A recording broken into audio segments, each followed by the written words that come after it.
નમસ્કાર મિત્રો, ભારત એક કૃષિ પ્રધાન દેશ છે। આપણા ખેતરો, ખેડૂત અને ખેતી સાથે અવિભાજ્ય રીતે જોડાયેલું પ્રાણી એટલે બળદ।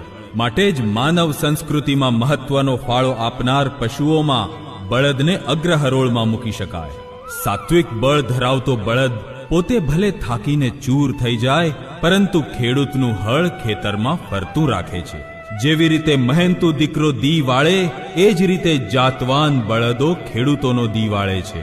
પરંતુ આજે ખેતીમાં મશીન તથા ટેકનોલોજીના ઉપયોગથી બળદોના માનપાન ઘટી ગયા છે। જે બળદોએ આપણા દીકરાઓની જેમ તન તોડ મહેનત કરીને આપણા કુટુંબને સદ્ધર સમર્થ કર્યું છે, જે બળદોને કારણે ખેતીનો મબલક પાક લઈ આપણા દીકરાઓ દેશ વિદેશમાં અને સુરત મુંબઈ જેવા મોટા શહેરોમાં સ્થાયી થયા છે। જે બળદોએ આપણો વર્તમાન સાચવ્યો છે, એ બળદોનું ભવિષ્ય સાચવવાની જવાબદારી આપણી છે। પારાવાર દુઃખ થાય છે જ્યારે કોઈ ખેડૂત એના બળદોને પોતાનો સ્વાર્થ પૂરો થતાં જ રસ્તે રઝળતા મૂકી દે છે।